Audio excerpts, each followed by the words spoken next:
Today is July 18, 2011, and we're talking with Harold Sundberg. He spells his name S-U-N-D-B-E-R-G. He is a World War II and also at the beginning of Korea, U.S. Navy veteran. This interview is being done under the auspices of the Veterans History Project at the American Folklife Center at the Library of Congress, Washington, D.C. We are also making this video under the auspices of the History Department at Grand Valley State University, Allendale, Michigan. Harold is a resident, and we are doing this interview at the Grand Rapids Home for Veterans, 3000 Monroe Avenue Northeast, Grand Rapids, Michigan, 49505. Now, Harold was born April 13, 1926, at Red Wing, Minnesota. And as mentioned before, he is a U.S. Navy veteran. My name, as the interviewer and videographer, is Wallace Erickson. And I'm a volunteer interviewer through the History Department at Grand Valley State University, and also, of course, with the Veterans History Project at the Library of Congress. Now, Harold, I understand you are from Red Wing, Minnesota. Can you give us a little bit of background as to what went on in Red Wing and what Red Wing means to you as your hometown? Well, it's a pleasure to do that, Wally. I lived in a town of 10,000 people. I think it's 15 or 20,000 by now. Small factory town. Red Wing Shoe Company, well established with Irish setter boots and with retail stores around the United States. There's one here in Grand Rapids. But Red Wing had a lot of small manufacturing. There was a tannery there for the supplying leather goods to the shoe factory. There was a pottery because there was a ready supply of clay and the soil around Red Wing. There was a Red Wing flour mill, and Pittsburgh Plate Glass had a linseed oil mill there. In fact, there were two shoe factories at one time. But there was a thoroughbred marine engine, Red Wing being on the banks of the Mississippi River, and with the bluffs beside that river, from Minneapolis on down to New Orleans. I like to think of ourselves as in Mark Twain country, but it was thought of as a scenic and a picnic place for people. Recently, the suggestion was made in Parade magazine that a trip to make that wouldn't cost too much in gasoline would be from Minneapolis, St. Paul to Red Wing, an hour's drive. And there are other elements about the city that I have fond memories of. So Red Wing is it southeast of Minneapolis, St. Paul? Due south. Due south.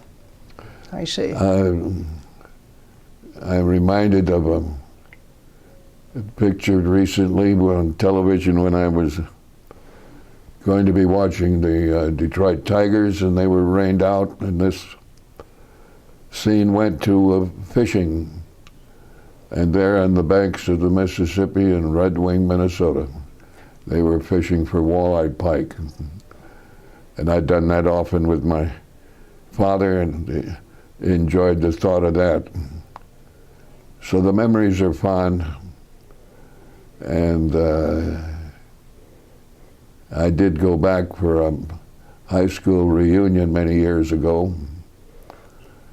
I don't have a good record of who is surviving, but upon graduation in 1944, I had my choice of services, and I chose the Navy. My father had been in the Navy in World War I. I have a brother-in-law who was in the Navy. He was a carrier pilot, active in the South Pacific. And there was Navy in the family. I had an uncle who was Navy in World War I. And for those reasons, I chose the Navy and ended up in boot camp at Great Lakes Naval Training Station in Illinois. Went there to play football, hopefully with Paul Brown, a name football fans will remember. He established the Cleveland team. But no, the Navy had a better plan, and they put me in training for electronics. And now when I look back on it,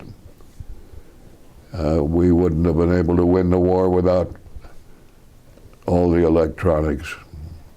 Radar was a new thing at the time, and we really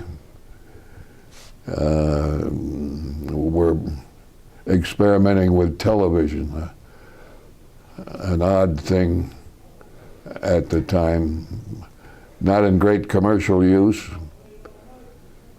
but I'm getting ahead of myself. I was sent from the Great Lakes Training School to a high school in Chicago. We lived in that high school, the Herzl, and the Navy had taken it over. It was our classroom and our bedroom and our shower room. After a month there, I was shipped to California, and I did not know what the destination was, but I learned it was in a vacation land, the Del Monte Lodge at Monterey, California, and with the 17-mile drive from Carmel and the Pebble Beach golf course, which we see regularly in the professional golf tournaments. Here, let me back up just a bit to boot camp at Great Lakes, Illinois, the naval station there. How long were you there? And how many other? Just a month. 1 month there. Do you remember any of your drill instructors there? Yes, but not by name. I remember What type of sailors they were? Shipmate, because he was such a character, and with a name like Gerard Rene Vanden Branden, you'll understand why I can remember it. He had gone to school in Evanston, Illinois, so it was hometown territory for him. Years later, when Minnesota was playing Northwestern, I called him up, and we had a revival of our own at the Drake Hotel,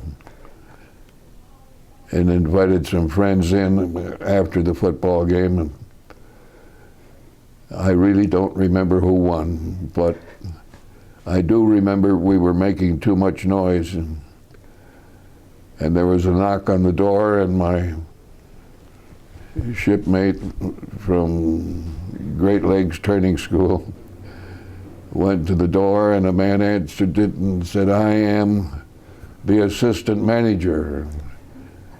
And my friend Gerard Rene Vanden Branden said, "Go get the manager. We don't deal with hirelings." And I've never forgotten that, obviously, but that was a moment to remember. So you recall some of your, you made some lasting friendships then in basic training. What sort of things did you do in boot camp and basic training? Well, there was a lot of physical training.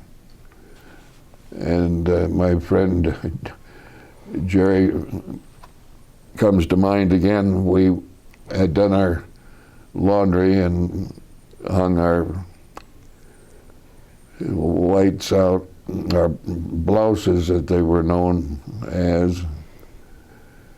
And we were at PT, physical training, and we were told to take off the blouse and put it on the ground, and Jerry says, "Sure." Just after we put them through the laundry, we put them on the ground, and I thought he was speaking in his mind about the Navy.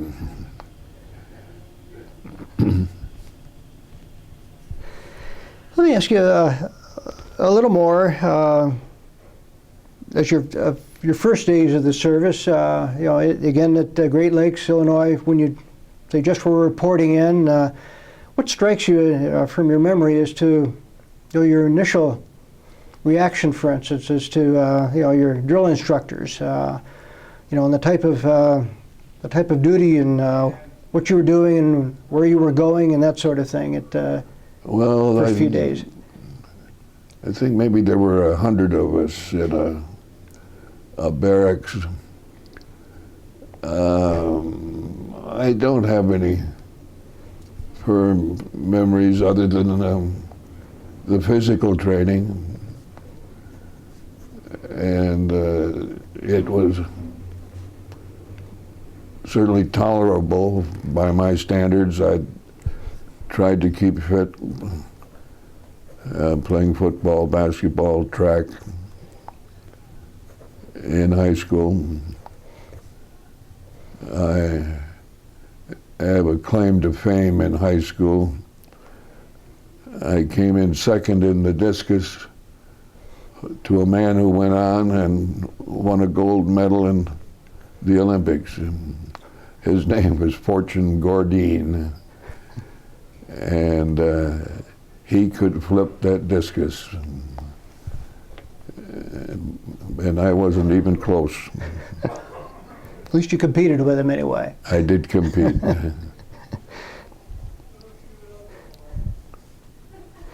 What did it feel like, I guess, in your initial few days of basic training?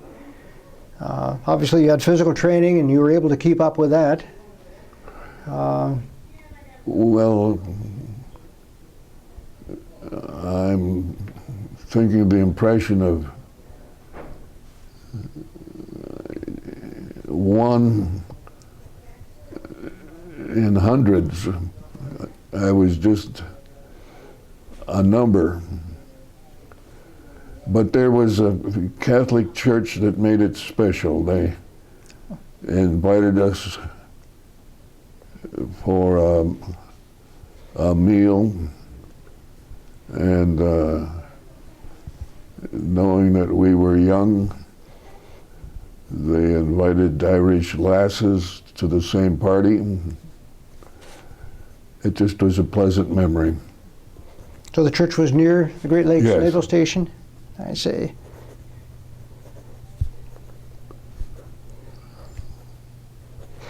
After graduation from Great Lakes, you mentioned you went to or stayed in a high school in Chicago for training? Yes, Herzl. It was vacated by the school district, and then the Navy took over.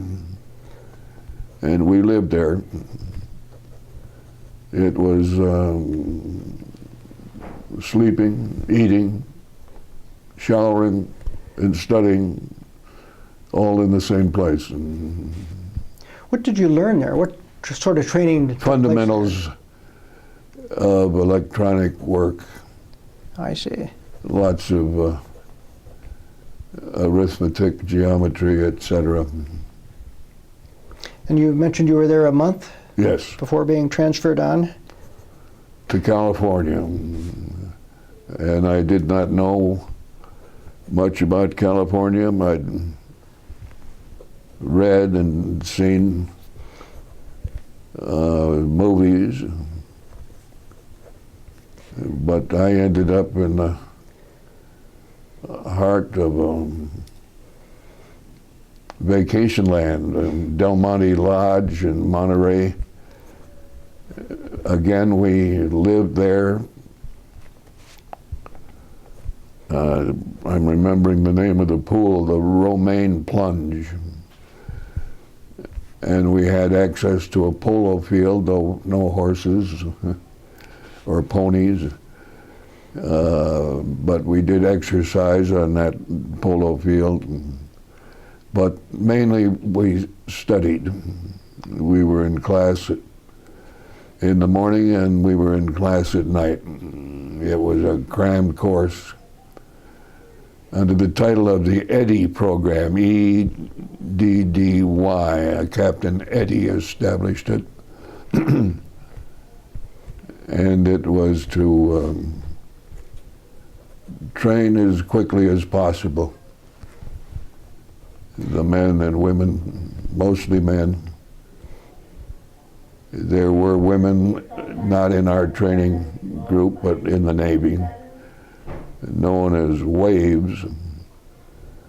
And currently I saw a little girl the other day here at the Veterans Home, dressed in white, trimmed in blue, and it was the littlest wave I'd ever seen. She really was a knockout at 3 or 4. Again, through the Eddy program, was it electronics you were studying then also? Yes, electronics. I see. How long were you there in Monterey before being transferred on? 90 days. Celebrated Christmas there with a friend whose name was Jake. Jake and I rented a house in Carmel, and his wife came out to be with us.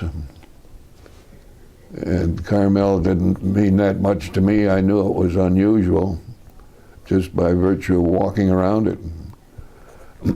I've since learned that it's most unusual in the vacation land for Californians. And the 17-mile drive was there, the Pebble Beach golf course,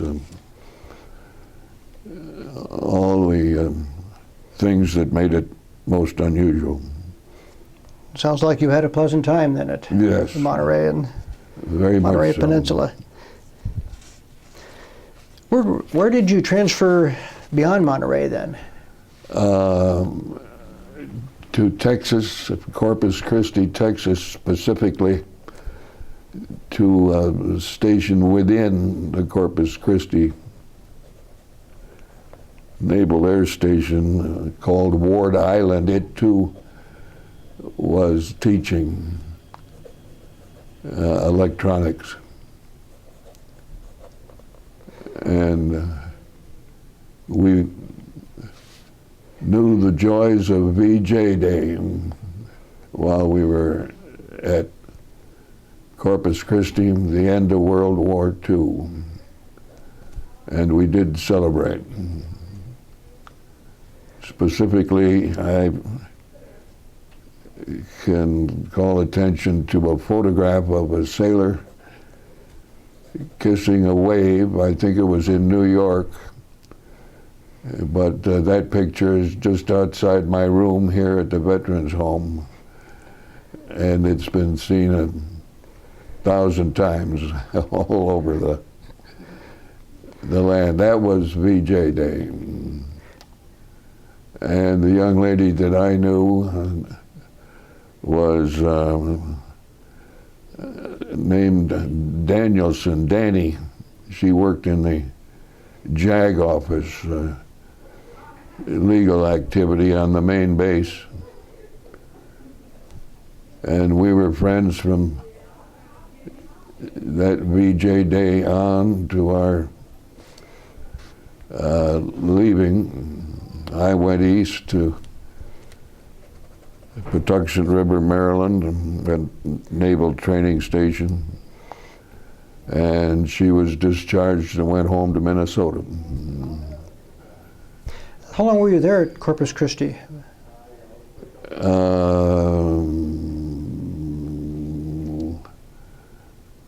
6 months. Sorry, I was slow in the pickup there, but I'm trying to put the times together. The training was excellent, and I found a notice on the bulletin board one day, fleet appointments to Annapolis accepted, Annapolis being the academy for the Navy. And I said, well, I think I'll try that. I knew I was weak in chemistry, and I found an officer who had taught chemistry, and he tutored me, and I passed and was accepted in the academy. En route there,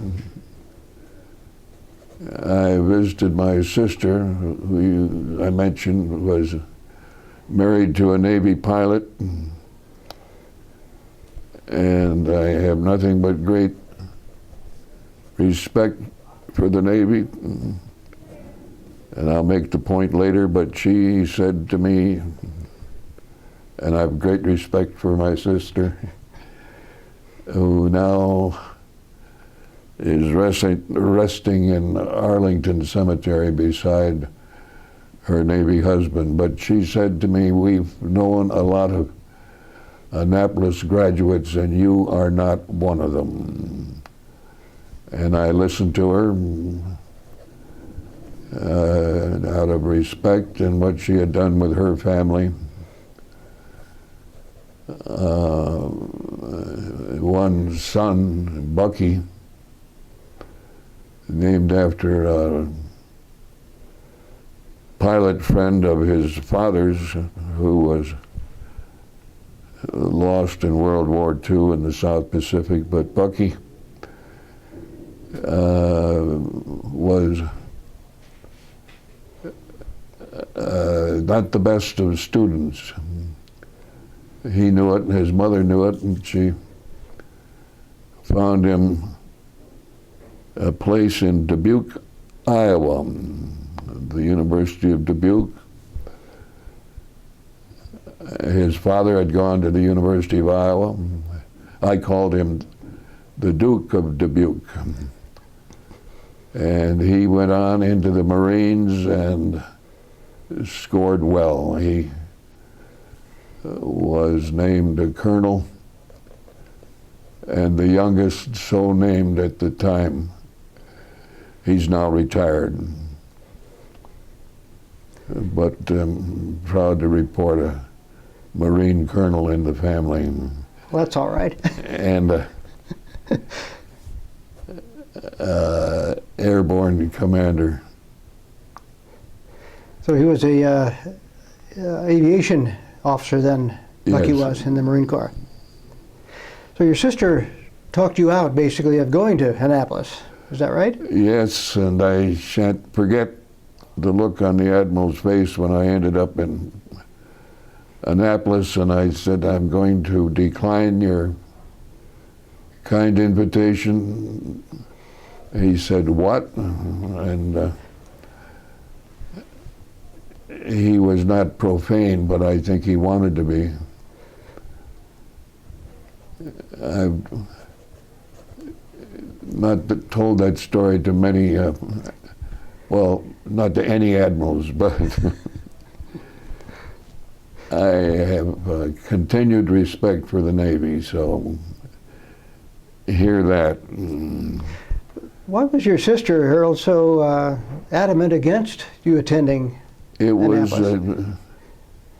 just the nature of the admirals she had met. That was her statement. We have known them and you're not one of them. She might have known me to be more, well, I don't know what was in her mind. But I ended up in the broadcasting business, and I don't think there's an admiral that's a broadcaster, so she may have had a little sensed foresight something there. Some foresight, yes. Okay, you declined your appointment to Annapolis. And they put me in Bainbridge, Maryland, Okay. ever so briefly. But when I remember it as the coldest night I ever spent in the Navy. From Bainbridge, and when I say briefly, maybe a week or two, I was put in the Naval Air Station at Patuxent River, Maryland. Huge air station with pods of activity. For instance, I was in electronics test, and that was just one corner of the base. There was an armaments test and a service test and a flight test, each operating separately. And What rank were you at this point when you arrived at pardon? Patuxent River? What rank were you when you arrived? Oh, I was aviation technician's mate, 3rd class. Okay. An ATM. ATM 3. I never fully appreciated the education that I got in the Navy until, as I mentioned later, I spent my life in radio and television. And a little aside, I was at a television station in Wichita Falls, Texas, and the chief engineer said, "You know more about what's happening in the engineering department than any manager we've ever had in here." And I say thanks to the Navy. So you studied hard and you kept an open book and worked at it. There was an incident there that I enjoy retelling. My sons tell me I tell it too often, but I was given the responsibility of testing the strength of the signal received on a B-24 converted to a Navy PB-4Y2. It's a 4-engine bomber. Privateer, with a right? huge tail instead of twin tails as a B-24 had. That's what they called the privateer? Yes. And I was at the navigator's desk, and with meters in front of me to register the strength of the signals. And it required the pilot flying a flat circle.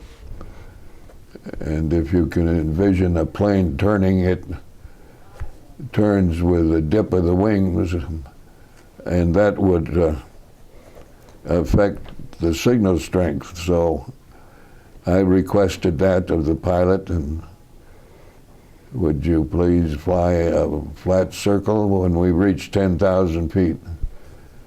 He immediately replied, "I will not." And I thought to myself, now what do I do? That's what the Navy called a mission, and we weren't going to do it. And I said, well, sir, that's what I'm called upon to do, so once more I'll ask you to fly a flat circle. And there was a long pause, and I heard over the intercom, commencing flat circle. In the meantime, I had told the pilot to, quote, take her down. I'm telling the pilot what to do with his plane, and I don't think he liked that.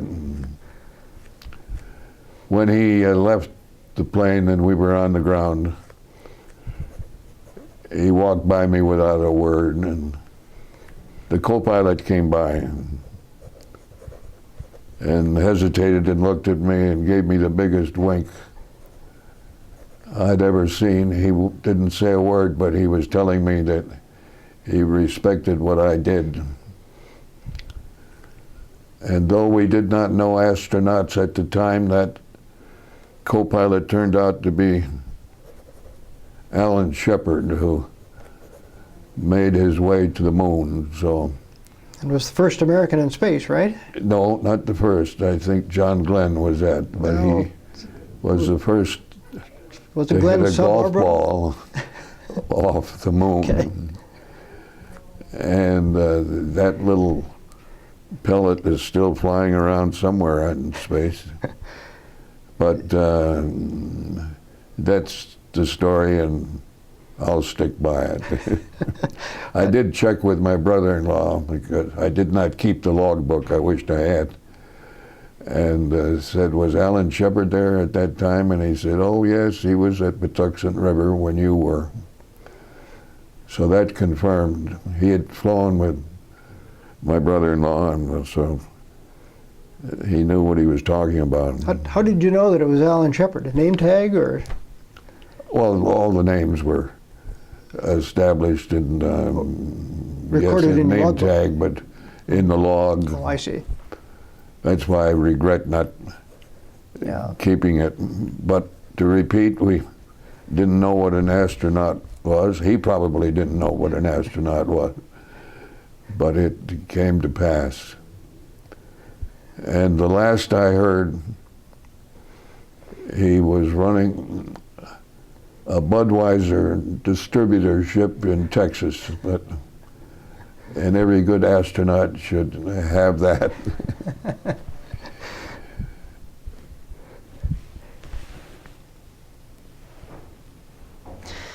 Okay, Harold, we're talking about your duties at Corpus Christi and flying with later to be astronaut Alan Shepard. Do you have any other particularly memorable moments at Corpus Christi? Not at Corpus Christi, but at Patuxent River when we were scheduled for our first liberty. I looked in Yellow Pages for a hotel, and there was one listed under the residential area, which meant to me it would not be a big commercial operation. Named the Roosevelt, and I thought with the president's name I couldn't go wrong, so myself and a buddy from Minneapolis, Ed, and I can't remember his last name now, but we checked in the Roosevelt Hotel in Washington, D.C., only to learn when we went down to the cocktail lounge that there were 75 waves, lady sailors, stationed in the same hotel, which came as a pleasant surprise to our 19-year-old minds.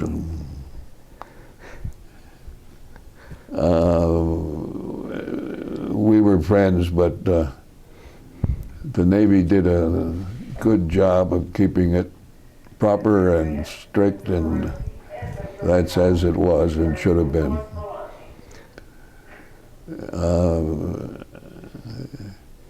I've always admired the Washington scene because the nation's capital, of course, and so much history.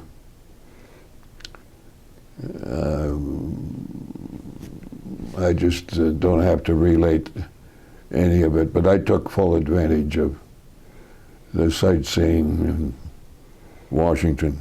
So you're fairly close at Patuxent River to Washington, and like the weekend at the Roosevelt Hotel, you were just on Liberty then, is that right? Yes. How long were you there at Patuxent River? About a year.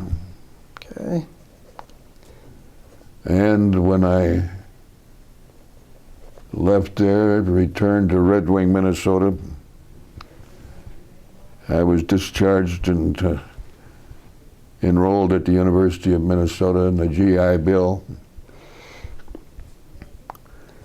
Did not pursue a course in electronics, but in a different kind of electronics called communications, radio and television. And I am proud to say I spent 30 years in radio and television and had that career launched in the Navy. You recall when you were discharged from the Navy then, or at least released from active duty? I accepted an offer with a Minnesota company, George A. Hormel, and I had met those people through my father in the grocery and meat business in Red Wing. But a curious twist of fate, my roommate in school was a fraternity brother of Sigma Alpha Epsilon, and his father was the president of the George A. Hormel Company. And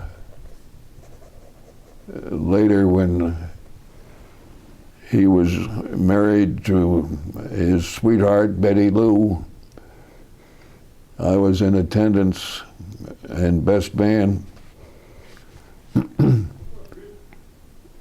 And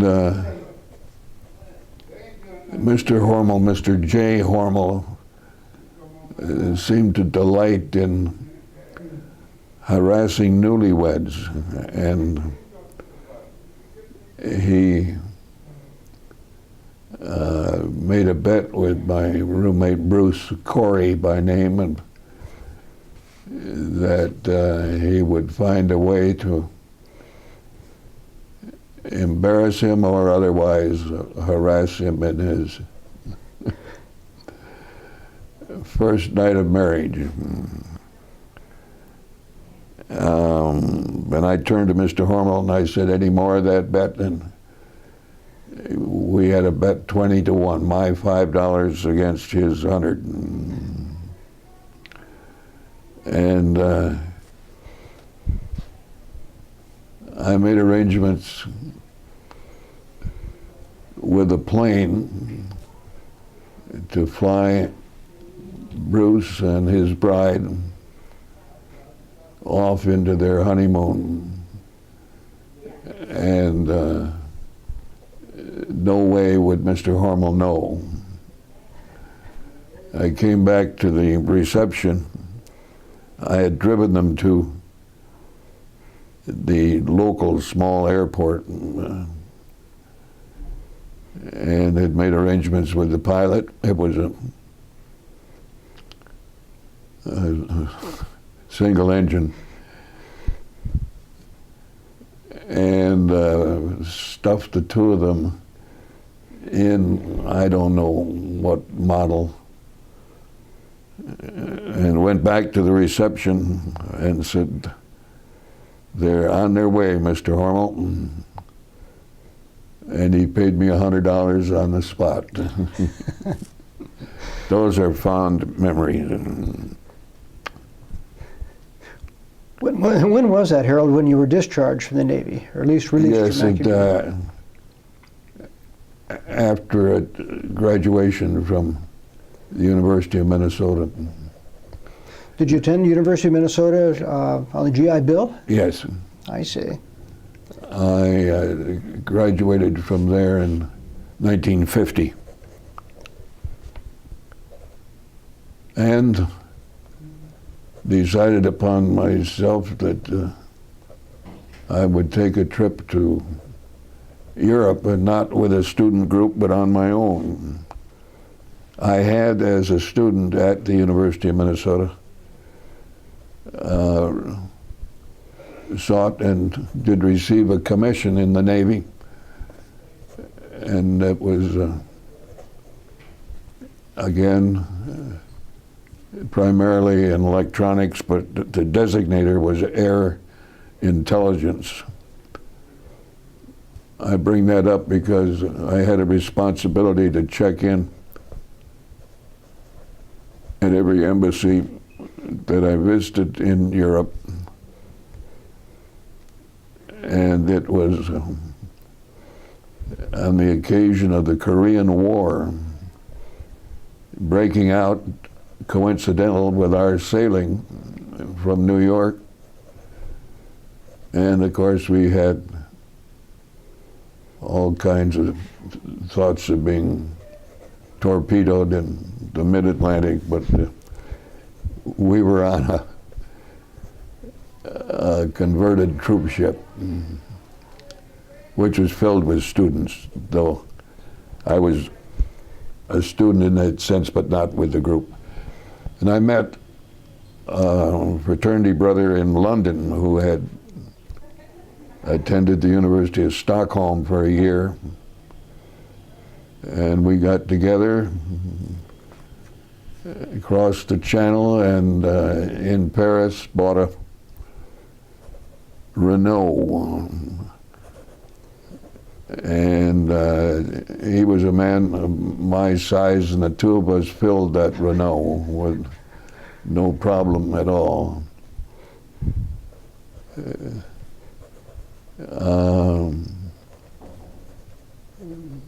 I visited in Paris at the embassy, checked in, and I saw this attractive lady leave the embassy, and she seemed perplexed on where to go. I took a map of Paris out of my pocket and made it available to her. And we talked, and she said, I want you to meet a friend of mine. And she was with her husband. He was working for Monsanto Chemical in St. Louis and building a chemical plant in Italy, Spatorno, Italy. But that day, she introduced me to the lady that would become my wife and the mother of my two children. Her name, Ruth. Ruth was, there's a song, St. Louis woman with diamond rings and all those things.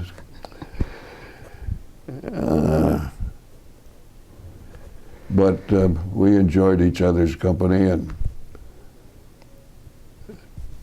in a little spot in suburban Paris, I remember we won a prize for a dance. I think they were just being kind to us because we were visitors, but nonetheless we won. And my wife was a good dancer. I regret to report that a year ago she died, and my boys were loyal to her to the end, but she had drifted off into Alzheimer's, and it's not an easy thing for children to bear.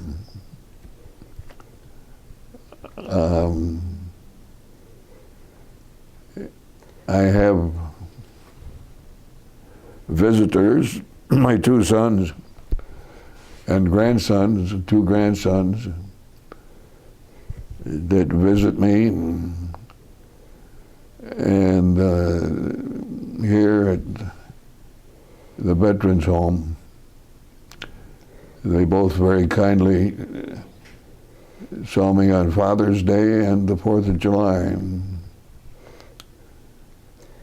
Harold, what is your oldest son's name? They are both in their 50s. They didn't coordinate the visit because that wasn't necessary. They see each other regularly. But one lives in Kentwood in Grand Rapids, and the other down the road to Kalamazoo. So that's in the territory. Where does Chris live? Pardon? Where does Chris live? What? Your son Chris, where does he live?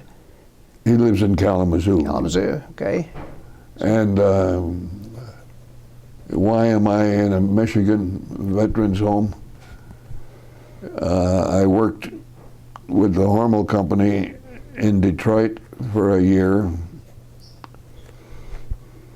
And it was from there that I was driving to St. Louis, responding to my friend then Ruth's invitation to a holiday party. And in so doing, I drove by Peoria, Illinois, and I had another fraternity brother who lived and worked there in a radio station in Peoria.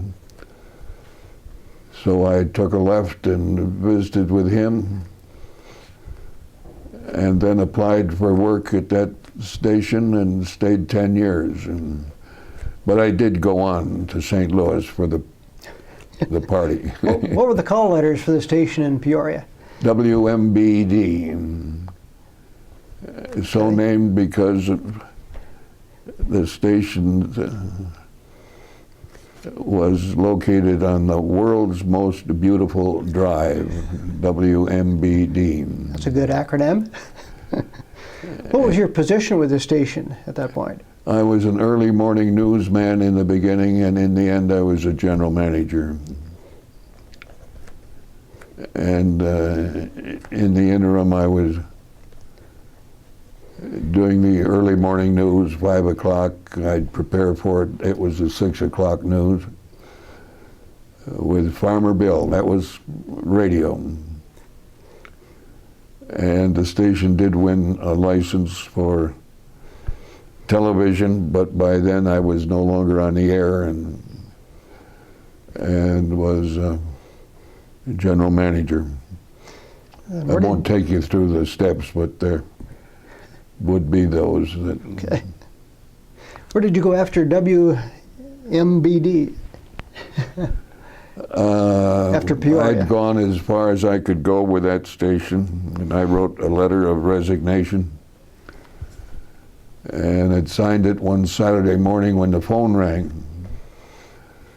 And it was a friend of mine. In the broadcast business, you have a lot of friends, because though it's a big business, it's small, and the knowledge of people. And he was looking for someone to come up and join him at WZZM in Grand Rapids. So here again, I'm a Michigander. And I stayed there. There were 4 different corporations that were all vying for the right to own the Channel 13. And subsequently, a group headed by Bill Seidman won the right to operate the license. Did you start? I stayed with them for a while. They had a designated manager. That's all part of the application in front of the FCC. But one more time in my broadcast life, I got a call. And the man that had invited me up to Grand Rapids invited me to Kansas City to run an ABC station, KMBC, who it was owned by Metro Media. And I have something to add that I didn't have when we first met, but a couple of days ago I got a letter from this friend, Mark Wadlinger, and it was a brief note saying, "I think John has forgotten us."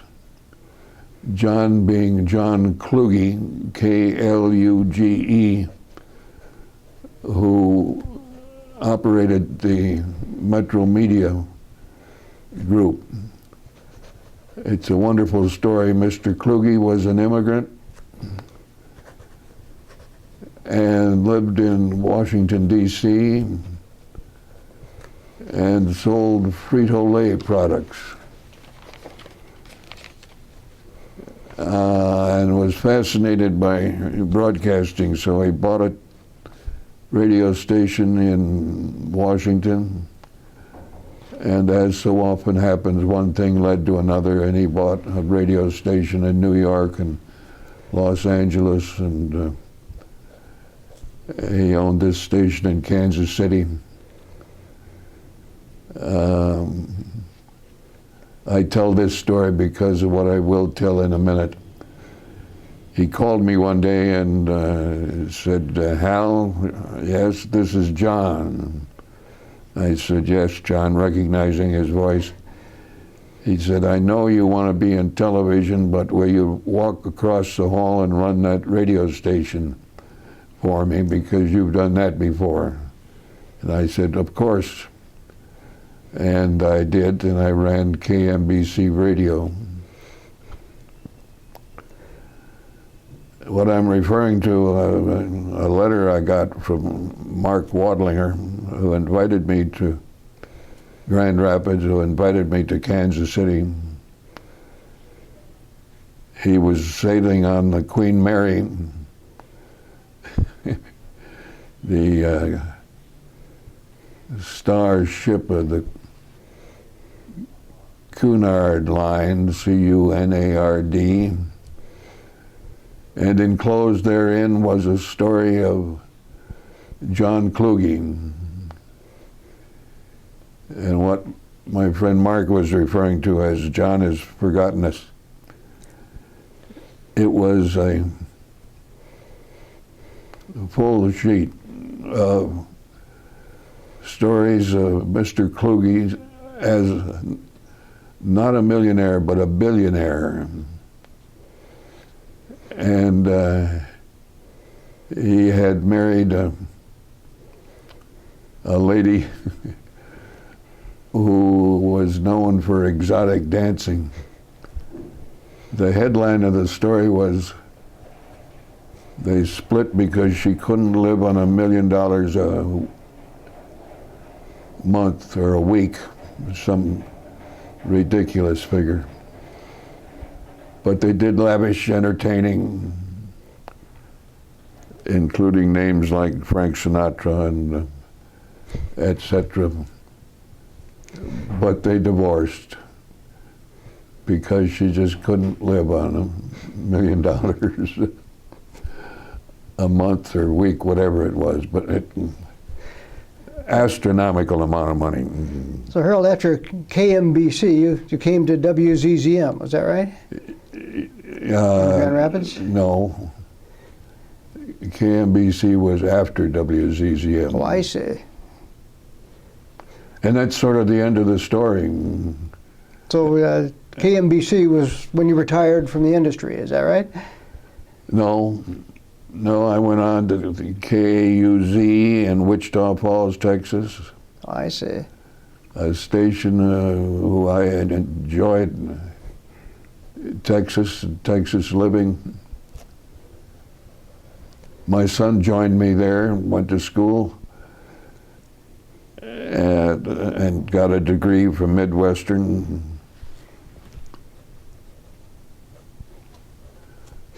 Let me go back to the period, I suppose, after the service.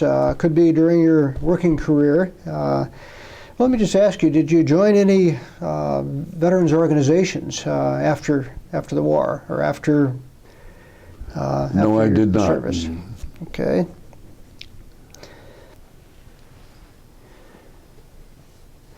Well, we're at the end of our interview with Harold Sundberg. Harold, I certainly want to thank you for your participation in the Veterans History Project and your recollections of your Navy training and Navy service during and after World War II. We've been interviewing Harold Sundberg as part of the Veterans History Project at the Library of Congress, Washington, D.C. This interview is also being conducted under the auspices of the History Department at Grand Valley State University. And my name is Wallace Erickson, as interviewer and videographer. This recording is being made July 18, 2001. Harold, again, thank you for your participation. Thank you, Wally. I'm proud to be part of it. Thank you.